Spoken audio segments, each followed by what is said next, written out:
ताज़ा तरीन खबरों को जानने के लिए अभी टाइप करें A1 न्यूज़ टीवी। नीचे दिए गए सब्सक्राइब बटन को दबाएं और नोटिफिकेशन के लिए दिए गए बेल आइकन पर क्लिक करें। हमारे वीडियोस को लाइक, शेयर और कमेंट करें। नमस्कार, मैं हूं मेघा वर्मा और A1 न्यूज़ टीवी में आपका स्वागत है। बुलेटिन की शुरुआत करते हैं कुछ अहम खबरों के साथ। आज सीआरपीएफ का 80वां स्थापना दिवस है। इस दौरान वार्षिक परेड को संबोधित करते हुए राष्ट्रीय सुरक्षा सलाहकार अजीत डोभाल ने पुलवामा हमले का जिक्र किया। उन्होंने कहा, मैं उन 40 जवानों को श्रद्धांजलि देता हूं। राष्ट्र इसको भूला नहीं है। इस समस्या का निस्तारण करने के लिए समय क्या होगा, जगह कहां होगी, ये तय करने के लिए हमारा नेतृत्व सक्षम है। हम आतंकवाद का मुकाबला करेंगे। कांग्रेस महासचिव प्रियंका गांधी वाड्रा अपने 3 दिवसीय पूर्वांचल दौरे पर हैं। प्रियंका ने आज सीतामढ़ी के मंदिर में पूजा अर्चना की। इस दौरान उन्होंने प्रधानमंत्री नरेंद्र मोदी का बिना नाम लिए उन पर हमला बोला और पूछा, आप कहते हैं आप शक्तिमान हैं, बड़े नेता हैं, आपका 56 इंच का सीना है, तो फिर रोजगार क्यों नहीं दे सकते हैं? ये इनकी दुर्बलता है। इनकी सरकार एक दुर्बल सरकार है। उन्होंने 70 साल के मुद्दे पर भी मोदी सरकार को घेरा। प्रियंका ने साफ शब्दों में कहा कि 70 साल की रट की भी एक्सपायरी डेट होती है। बीजेपी के वरिष्ठ नेता और यूपी के उप मुख्यमंत्री दिनेश शर्मा ने आज मीडिया से बातचीत के दौरान प्रियंका गांधी पर तंज कसा। उन्होंने कहा, जैसे ही नए चुनाव की घोषणा होती है, गांधी परिवार का कोई नया सदस्य सामने आता है और खुद को जादुई नेता समझने लगता है। प्रियंका गांधी ने पहले हुए चुनावों में भी कांग्रेस के लिए प्रचार किया था। इसके बाद भी कांग्रेस को हार का मुंह देखना पड़ा था। उत्तर प्रदेश के मुख्यमंत्री योगी आदित्यनाथ ने आज एक प्रेस कॉन्फ्रेंस में अपने 2 साल के कार्यकाल का रिपोर्ट कार्ड जनता के सामने पेश किया है। इस दौरान उन्होंने पिछली सरकार पर निशाना साधते हुए कहा, सपा और बसपा के दौरान व्यापक लूटपाट और घोटालों का लंबा दौर चला। उनके कार्यकाल में यूपी विकास में पिछड़ गया। प्रदेश की 23 करोड़ जनता का अभिनंदन करते हैं, जिनके सहयोग से हम यूपी को अग्रणी श्रेणी में लाने की कोशिश में सफल हुए हैं। लोकसभा चुनाव के मद्देनजर आम आदमी पार्टी से गठबंधन को लेकर कांग्रेस के अंदर गहमा-गहमी का माहौल है। कांग्रेस के दिल्ली प्रभारी पीसी चाको का कहना है, जहां तक मैं जानता हूं, दिल्ली के वरिष्ठ नेताओं का विचार है कि बीजेपी को हराना पार्टी की सबसे पहली जिम्मेदारी है। अधिकतर नेताओं का मानना है कि इसके लिए हमें आपके साथ गठबंधन कर लेना चाहिए। आपको बता दें, पिछले हफ्ते शीला दीक्षित और उनके 3 कार्यकारी अध्यक्षों ने राहुल गांधी को पत्र लिखकर कार्यकर्ताओं का मूड जानने के लिए फोन सर्वे का विरोध किया था। दिल्ली कांग्रेस के एक नेता ने कहा, दीक्षित और कार्यकारी अध्यक्षों ने लॉन्ग टर्म में पार्टी को नुकसान की बात कहकर कांग्रेस अध्यक्ष से आग्रह किया था कि वो आपसे गठबंधन न करे। जम्मू कश्मीर के पूर्व मुख्यमंत्री उमर अब्दुल्ला ने आज कुलगाम में जनसभा को संबोधित किया। इस दौरान उमर ने महबूबा मुफ्ती पर निशाना साधते हुए कहा, उनकी 2 गलतियों की सजा पूरे कश्मीर को मिली है। पहला, बीजेपी और आरएसएस को कश्मीर में लाई, फिर दूसरी बार इस्तीफा देते समय विधानसभा भंग न करने की सिफारिश करके। इसके चलते आज लोग अपनी सरकार न होने का नुकसान उठा रहे हैं। मनोहर पर्रिकर के निधन के बाद प्रमोद सावंत को कल देर रात गोवा का मुख्यमंत्री बनाया गया। सावंत ने कल देर रात 2 बजे गोवा के मुख्यमंत्री पद की शपथ ली। राज्यपाल मृदुला सिन्हा ने राजभवन में सावंत को पद एवं गोपनीयता की शपथ दिलाई। उनके अलावा 11 विधायकों ने भी मंत्रियों के रूप में शपथ ली। ओडिशा के कालाहांडी जिले के वेदांता लिमिटेड के एल्यूमिनियम प्लांट के बाहर नौकरी की मांग करने आए प्रदर्शनकारियों और पुलिस के बीच हिंसक झड़प हो गई। इस दौरान 2 लोगों की मौत हो गई, जबकि 30 से ज्यादा प्रदर्शनकारी घायल हो गए।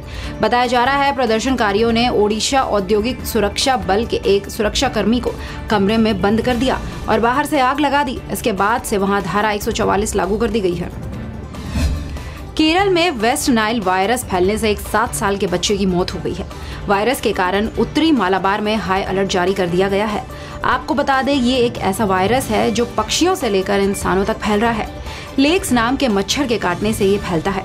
इस बीमारी के लक्षण जुकाम, बुखार, बदन दर्द, थकान और मितली हैं। मच्छर के काटने से इसका असर मनुष्य के दिमाग पर सीधे पड़ता है। भारत में पहली बार इस तरह के वायरस की खबर मिली है।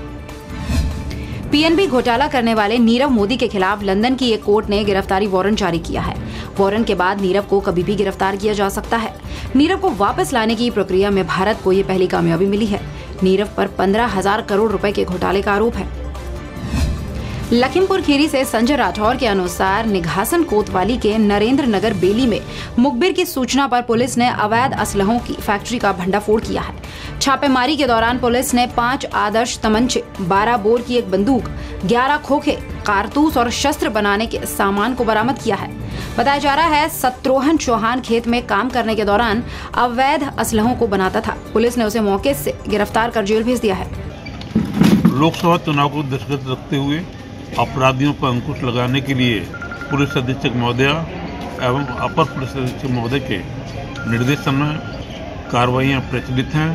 उन्हीं कार्रवाइयों के दौरान गया प्रसाद पुत्र शत्रुघ्न को नरेंद्र नगर वैली से अवैध शस्त्र की फैक्ट्री संचालित करते हुए पकड़ा गया है, जिसमें 5 तमंचे एवं एक 12 बोर की बंदूक तथा शस्त्र बनाने का सामान एवं अन्य उपकरण बरामद हुए हैं। अभियुक्त को भी गिरफ्तार किया गया है। यहाँ पर विशेष रूप से मैं कहना चाहूँगा, शस्त्रों की फैक्ट्री पकड़ा जाना उतना इम्पोर्टेंट नहीं है। इम्पोर्टेंट यह है इन शस्त्रों से ये शस्त्र पता नहीं किन हाथों में जाते और क्या क्या कार्रवाइयाँ होती, कितने लोगों की जान जाती। उन जानों को हमने इन शस्त्र फैक्ट्री को पकड़ करके बचाने की कोशिश की है, जिसमें हम सफल हुए हैं। बलिया से मुन्ना सिंह के मुताबिक जनपद के गढ़वार ब्लॉक के वृद्धाश्रम में रोटरी क्लब के सदस्यों और पदाधिकारियों ने होली के मौके पर कपड़ों का वितरण किया। इस दौरान 42 लोगों को कपड़े और बैग दिए गए।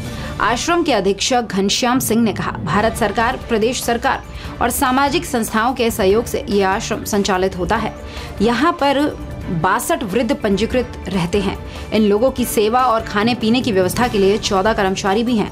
हर हफ्ते इनका मेडिकल चेकअप कराकर दवाइयाँ दी जाती हैं। रोटेरियन हर्ष श्रीवास्तव, सचिव रोटरी क्लब बलिया।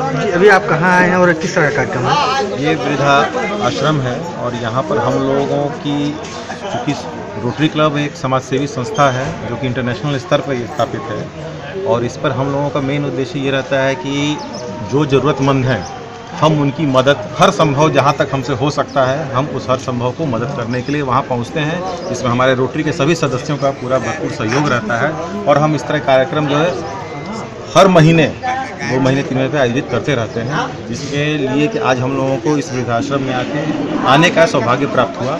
और यह हमारे लिए बहुत ही सौभाग्य की बात है कि आज हमारे बीच में इतने वृद्ध लोग जो हैं, कई अपने पता चला आने पर कि कई पूरे ज़िले से एक कोने से लेकर और दूसरे कोने तक यहाँ पर हैं। और यह जानकारी हम लोग को आज मिली आके यहाँ पर, जो कि मतलब एक तरह से कहिए उनके लिए तो खैर वो दुख का है, लेकिन ये यहाँ पर जिस तरीके से रह रहे हैं, आने के बाद ये पता चला कि जो व्यवस्थाएं इनके लिए की गई हैं। बेनामी संपत्ति के मामले में अभिनेता शाहरुख खान की मुश्किलें और भी बढ़ सकती हैं।